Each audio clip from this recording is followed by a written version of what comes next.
featuring Mr. Danish Khalil from Pakistan. The topic will be actually the time to start your e-commerce business right now. So Danish, welcome. Thank you, Janet. Thank you for taking me on call live today. How Yeah, are you doing? I'm good. I'm good. Thanks for Good. joining us and sharing your experiences. So before we start, let me just introduce to the audience. Danish is actually an e-commerce entrepreneur and Amazon FBA business success coach and master trainer as well. So he currently runs over 10 Amazon accounts with almost 20 brands and a portfolio of around US $1.5 to $2 million annual revenues distributed to North America and Europe. So we are glad to have him here with us today to share his experience.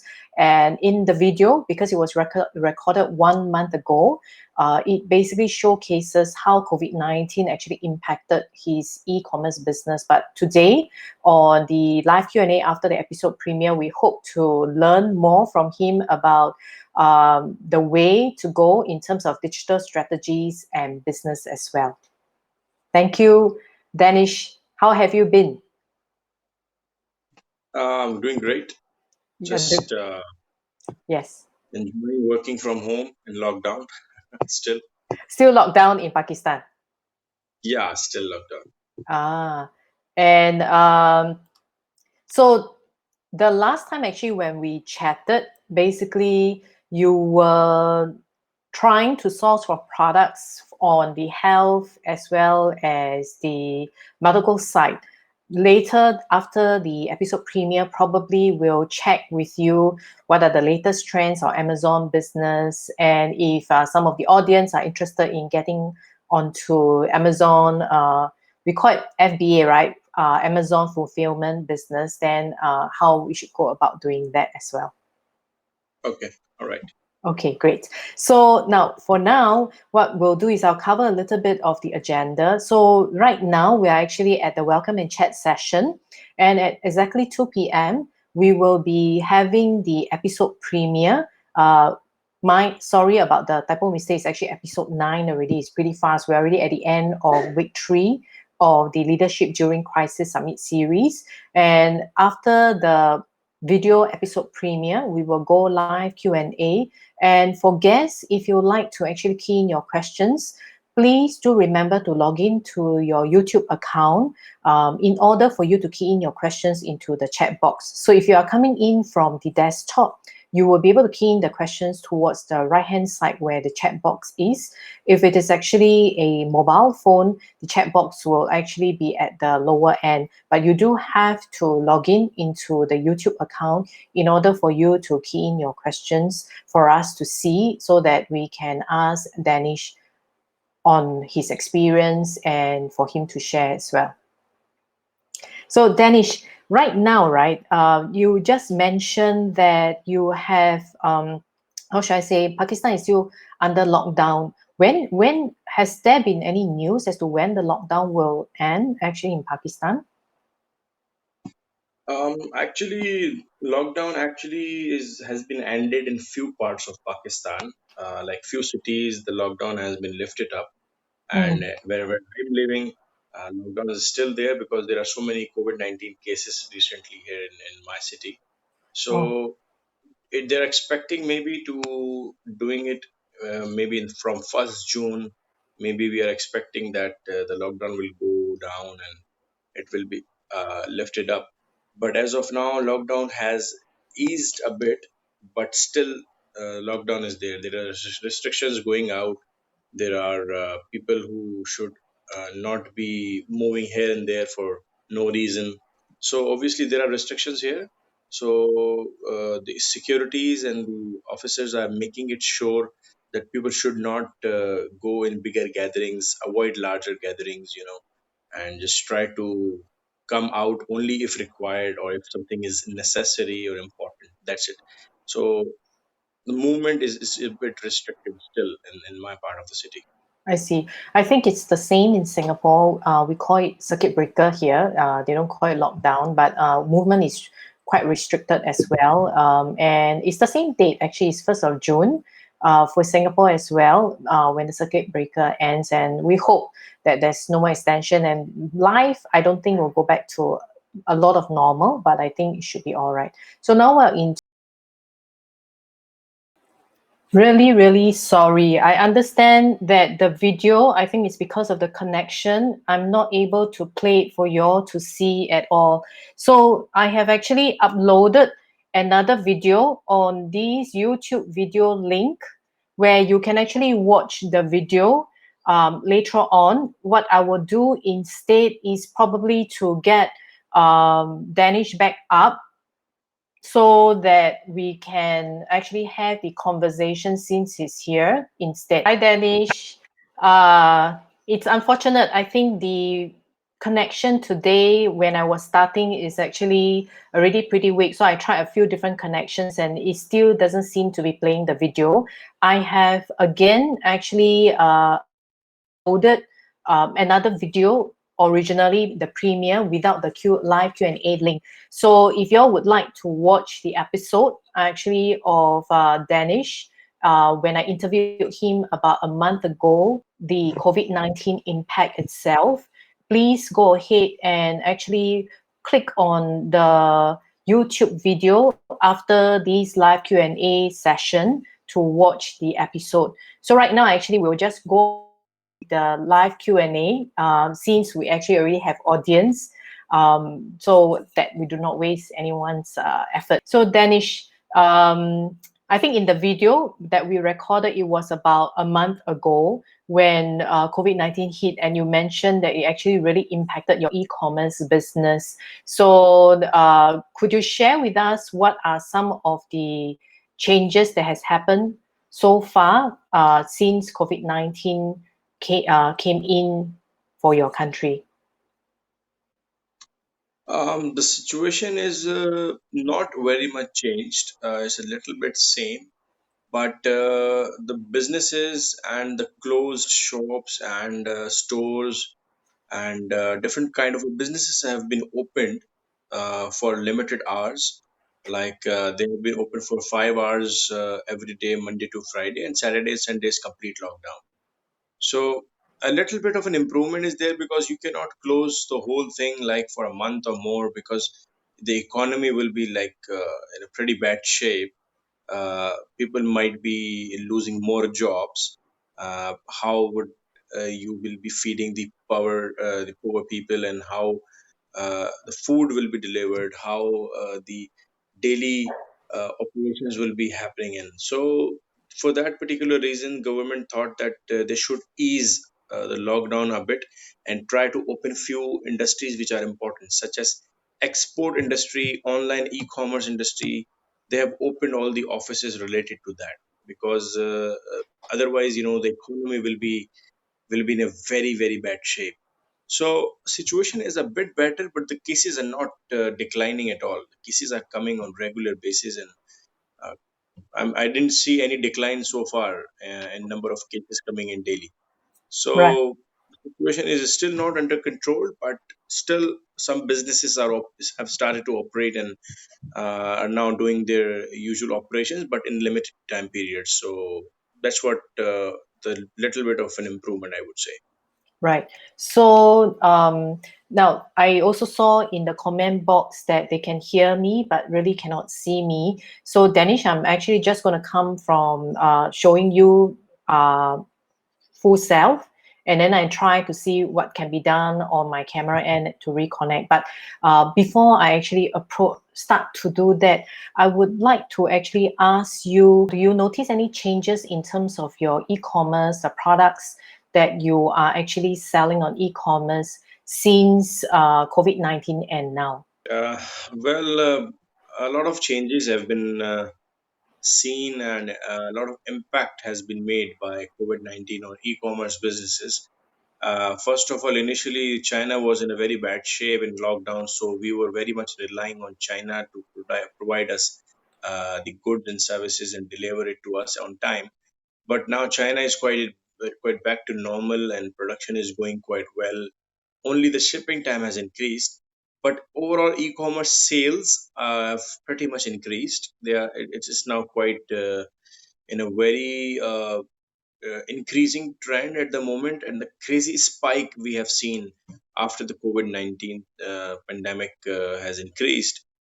Everybody is now selling online, and everybody is trying to purchase online these days, because nobody would like to go out and get affected by COVID-19, or get themselves positive in terms of coronavirus and COVID-19. So they don't want to go out, they don't want to go for shopping. So that's the particular reason that online sales have increased tremendously well. Amazon is making so much money these days. Jeff Bezos has recently been predicted as he might be the first trillionaire in the world. If this goes the similar way, then Jeff Bezos would be the first trillionaire in the world, CEO and founder of Amazon. So there is for the e-commerce part, especially in our part of the world, everybody who have never think about it before, that they should have a digital presence, they should have their online e-commerce store. They were totally relying on brick and mortar, they're totally relying on physical stores, shopping malls. So now they are thinking very, very, very much that they should have a digital presence on priority basis, as part of their future expansion plan. Because if you are not going online, then it's difficult for you to survive in future. So it is high time now that you should obviously opt for an online sales strategy as part of your future expansion and future growth plans. So that's what the changes have been, and changes as part of e-commerce industry has been really positive, and the increased trend has been reported in past 2 months. A crazy spike in sales have actually made it think a lot of people who previously were not do not trust much on the online sales. They thought that it's some kind of a scam of fraudulent activities, but now they actually got to know that this is something real, and you can make some real money out of it. So it's an amazing opportunity for those who could enter themselves right now, because now is the right time. So that's the positive part. Great. Thanks a lot. So I'm going to ask you another question. If someone is actually brand new to the e-commerce world, especially on Amazon right now, what would your advice be in terms of products, as well as what to do in order to actually start on e-commerce as part of their digital strategy for their business?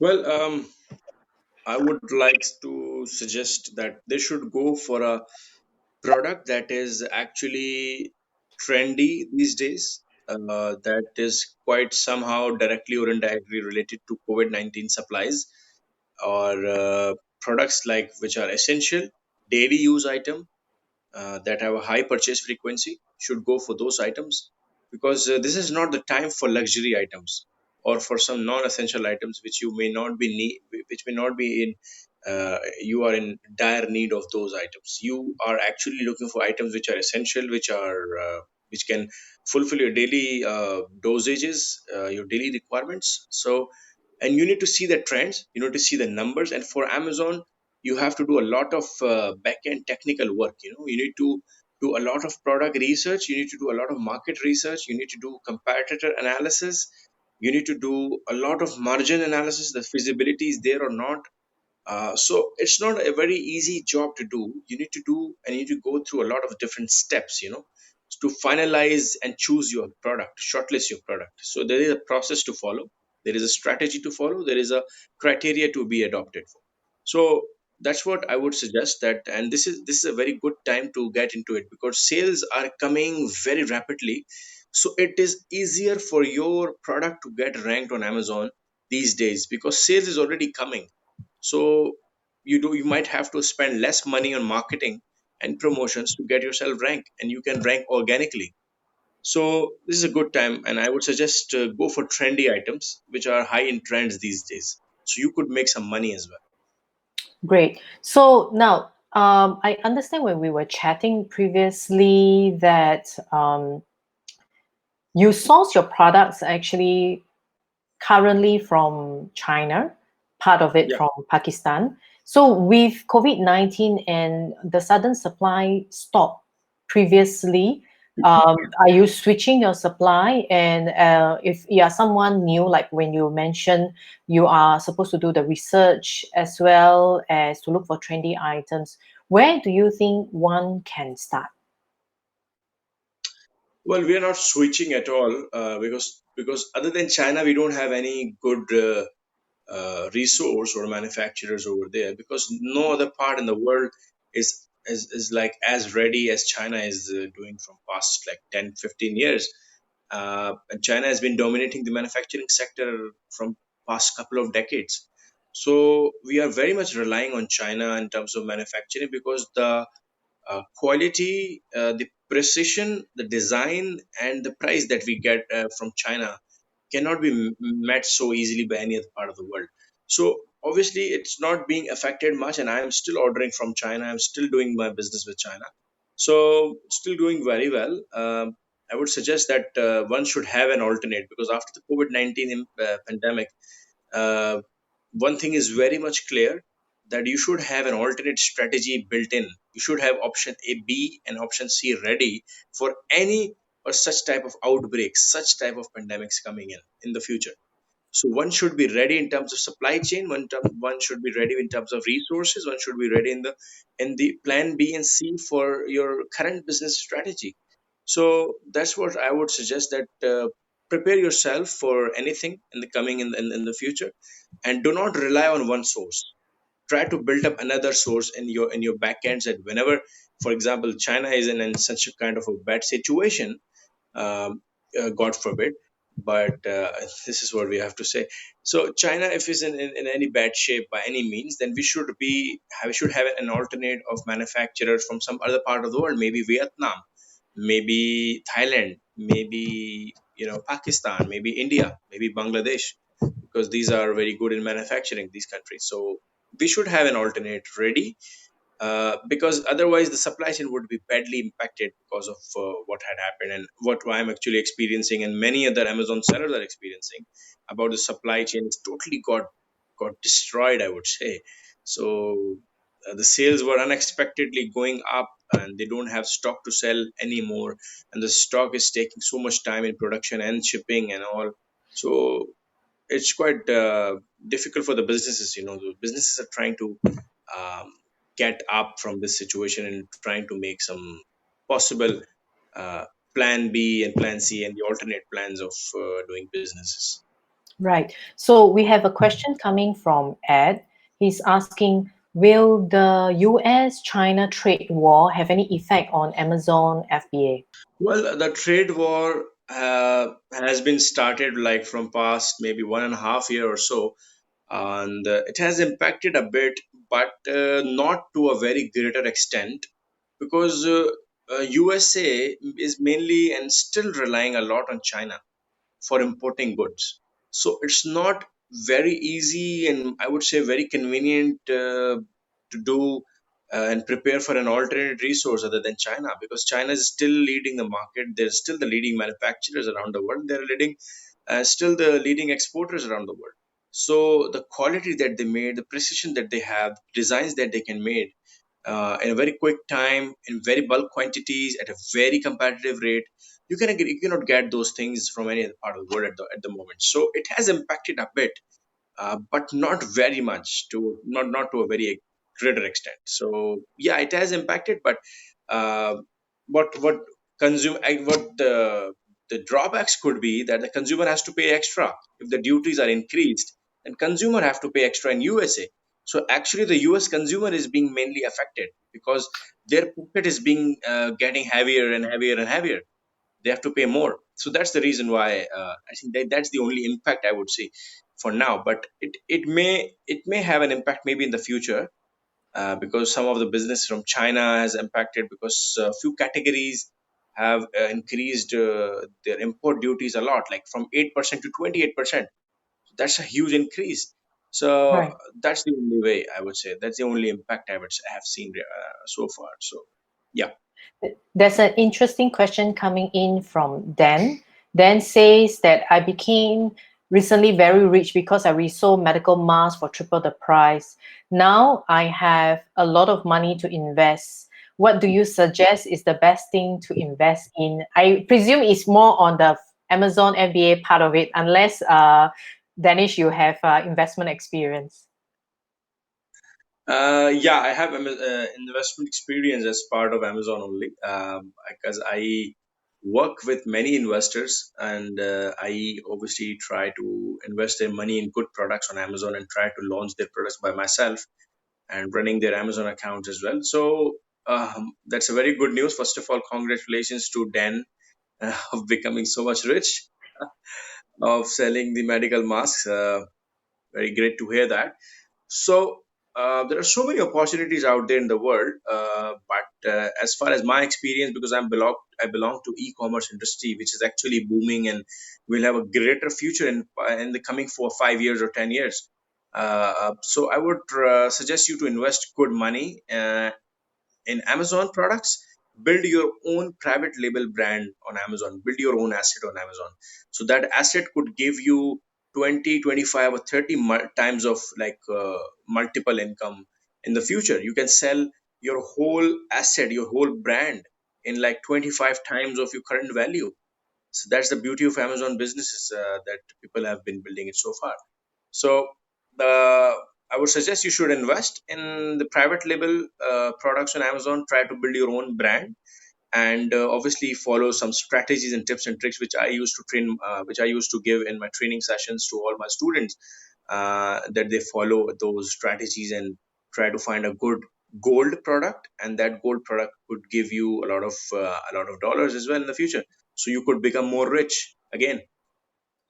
Right. So, Danish, when you mention about the private label products, are you looking at it from a category? What kind of categories of products you are looking at? I remember you mentioned luxury is not that great, but what categories of products would be good to look at outside of medical as we proceed the aftermath of COVID-19? That's one.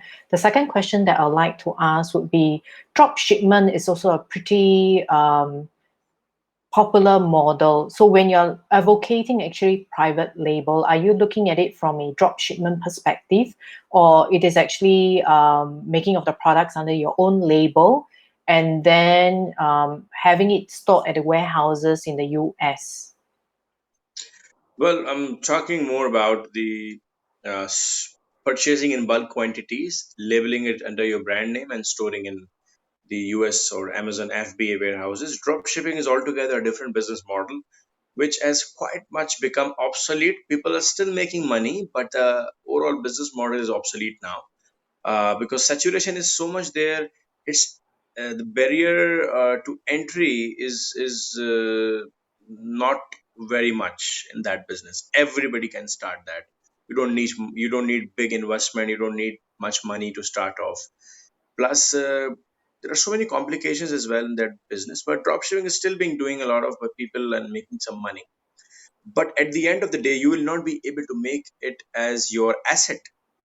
Dropshipping business cannot be your asset in the future, because you don't have history, you don't have brand that people may recognize, people may be loyal about, people may be loving it.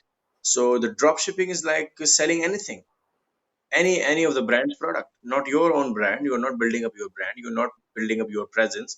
Your social media presence is not there for your brand. So you are just doing it for some kitchen money.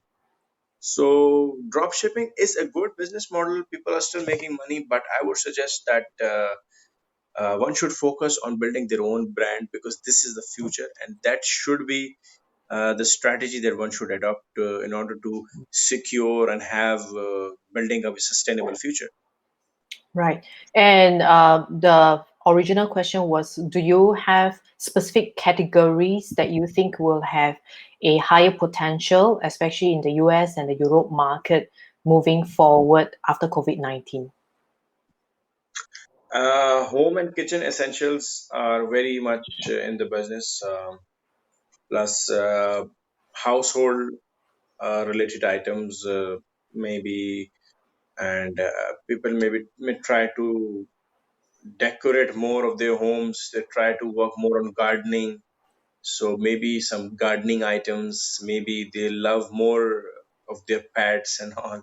So pet related items could another be a boom in the industry. Health and household will always be at the top, at least for the next year or so, because health and household actually is the key. Like the products related to boost your immune system, products related to like vitamin C and vitamin D, and products related to maybe increasing your overall uh, health health system and all, improving it all. So these are the areas which I feel that maybe we'll be relying more. But home and kitchen will always be trending and very much up, because everybody, that's an everyday need item, so you need it every day. So maybe some travel related items could be uh, could not be workable as much as they were used to be. So maybe traveling related items could be a struggle for next 6 months or 10 months or maybe a year or so. But the items which are actually indoor related, such as family games, indoor games, family games, toys, these are very much up and trending. So people are staying more at home. If you're staying more at home, then you need a lot of home related items, indoor related items. So these are the categories would be more workable. Right. Thank you so much, Danish. So Ed says thank you very much for your thoughts. He's actually on the Thank you. US-China trade war. So we have also Eric saying thank you for your positive outlook and recommendations on the e-commerce industry. So I think it's a great session because besides our usual way of doing business, especially those who are in travel related, conference, speaking, training, the face-to-face hospitality business would be impacted. So e-commerce is definitely something that we can look at. Danish, I'm going to hide you for a little while and show others how they can actually find out more about you from the website. All right.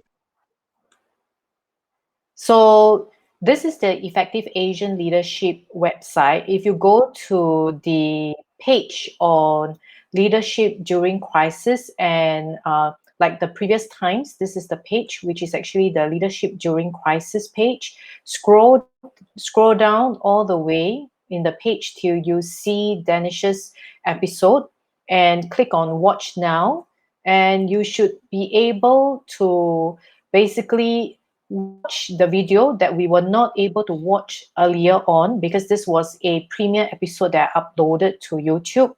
That would be without the live Q&A. So the Q&A question in terms of the chat, I will be waiting for it to be edited and then I'll upload onto the same page as well. So if you're coming in from LinkedIn to watch these Q&A episode, you should be able to, I'll share this link on LinkedIn so that you can actually come onto this page later on in the evening, if not by tomorrow morning. Then the next thing you can do is basically contact Danish if you actually have more questions about e-commerce, because he's actually the city lead and ambassador at Karachi for Enablers in terms of Amazon FBA. So I'm going to bring Danish back on again. Danish, thank you so much for your time. UH Lee is saying that thanks for the session despite the technical hurdles.